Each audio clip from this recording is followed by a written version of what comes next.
Buen día, hermanos. Un gusto poder compartir una vez más algún comentario sobre la bendita palabra de Dios. En esta ocasión quisiera compartirles reflexiones sobre el libro de Ruth en el Antiguo Testamento.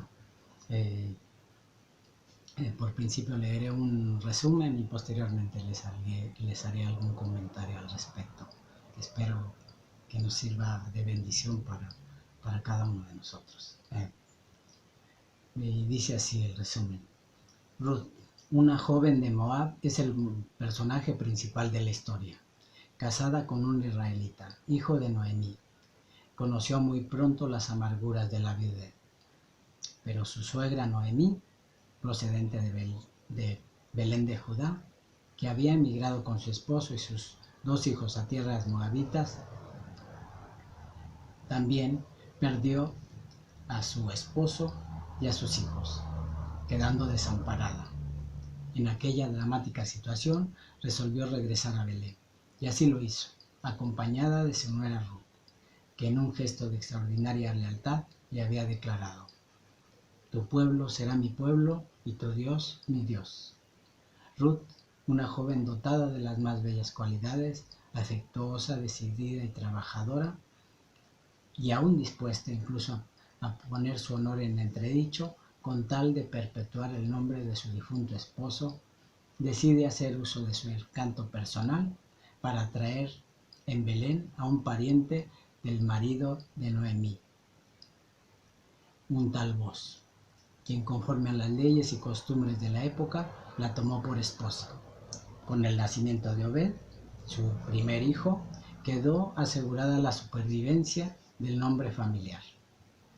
Unos últimos apuntes en el texto de Ruth revelan que Obed fue el abuelo paterno de David, de modo que Ruth, una extranjera, no solo quedó incorporada al pueblo de Dios, sino más sorprendentemente aún a la estirpe misma de la monarquía davídica.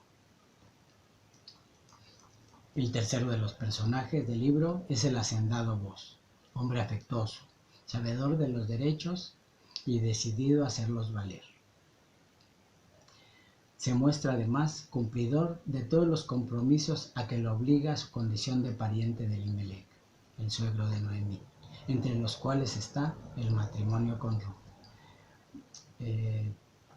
Hasta aquí la lectura del resumen del libro.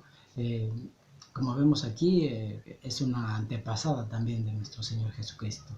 Y entre otros rasgos que tiene la moabita Ruth, paso a enumerar algunos.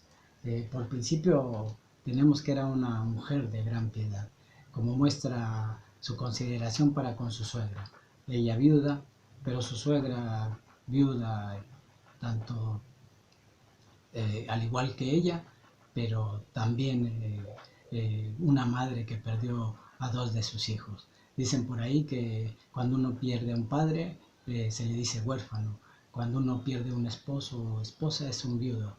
Y cuando uno pierde un hijo, es algo que no tiene nombre, por el sufrimiento que padece quien lo sufre. Vemos como Dios Padre también, o por qué Él muestra también sufrimiento el día que la humanidad entera crucificó a su Hijo.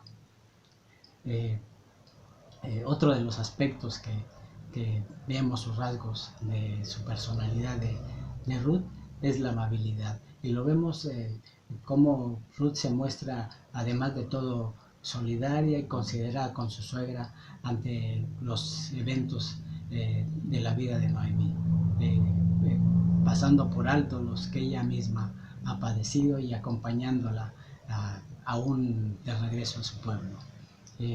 También vemos dentro de los rasgos de Ruth, otro que podemos ver es el rasgo de fidelidad, mostrando en este sentido la moabita gran firmeza y constancia en sus afectos. Esto es que significa que ella no se olvida que el día que se casó con su esposo, pasó a formar parte de la familia de él, y que su familia de su esposo iba a ser su familia para siempre.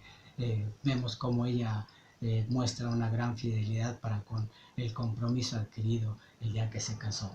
Obediencia es otro de los rasgos que ella tiene, y lo vemos reflejado al ver cómo se deja guiar por su suegra para bien de ambas. Otro de los rasgos que vemos en Ruth es la sumisión. Vemos como Ruth es una joven que siempre le toma parecer a su suegra para cada cosa que va a hacer, mostrando y considerando prácticamente a su suegra como si fuera su propia madre.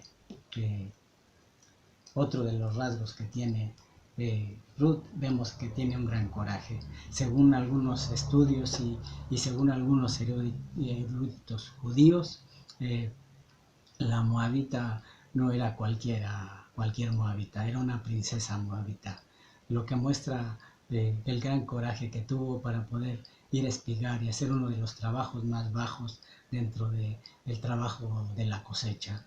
Vemos cómo es una mujer que, a pesar del linaje que lleva encima suyo, no le impide realizar cualquier tarea con tal de poder subsistir y, por supuesto, acompañar a su suegra también en su sustento. Vemos cómo estos rasgos tan especiales, sin haberlos heredado nuestro Señor Jesucristo, los vuelve a manifestar en su vida, y lo vemos como lo refleja para con nosotros. Vemos como el Señor Jesús tiene una gran piedad para con cada uno de nosotros, al mirarnos con una gran misericordia y consideración, a pesar de lo que somos, de que a veces consciente o inconscientemente pecamos. También nuestro Señor Jesucristo es un ser lleno de amabilidad, porque no nos juzga por lo que somos, al contrario, sufre con nosotros y busca de mil maneras nuestro bien o persuadirnos para que hagamos lo mejor posible para mejorar nuestras vidas. El Señor Jesús es un ser inmensamente obediente, porque a pesar de saber el sufrimiento que había de padecer en la cruz, Él vino y cumplió con la obra que el Padre le había mandado. También es sumiso al someterse a la voluntad del Padre, no a la suya propia, y eso lo vemos a través de los relatos en los evangelios, como Él en algún momento, en un momento de gran estrés, le dice al Padre: si es posible, pase de mí esta copa, por la cantidad de sufrimiento que habría de sufrir. Vemos cómo Él, a pesar de conocer el sufrimiento al que sería sometido, es un ser sumiso, sometido a la voluntad del Padre. Ni hablar del gran coraje de nuestro Señor Jesucristo. Volvemos a la cuestión del linaje y de la posición que ocupa alguien que está por encima del resto. El Señor Jesús era Dios, y de su posición en el cielo bajó a ser un hombre como nosotros y a morir por nosotros en la cruz. Eso muestra y nos enseña el gran coraje que tenía, porque a pesar de que podía haber dejado que alguien más lo hiciera, Él decidió venir a morir por cada uno de nosotros. Por otra parte, el Señor Jesús también comparte ese rasgo que tiene en el libro de Ruth, el hacendado voz, porque nuestro Señor Jesús, además de todos estos atributos que tiene también el ser nuestro Redentor, aquel que nos rescata de esclavitud, aquel que ha pagado por nosotros, ha pagado nuestra libertad, y con grandes cosas como su propia vida, además de prometernos la posibilidad de una vida eterna. Hay una gran enseñanza en este libro. Espero que puedan leerlo detenidamente y puedan buscar algunos otros aspectos que a lo mejor yo pasé por alto, pero que siempre es hermoso poder encontrar cosas nuevas en la hermosa palabra de Dios. sin más por el día de hoy, y esperando pronto volvernos a ver, me despido de ustedes. Hasta la próxima.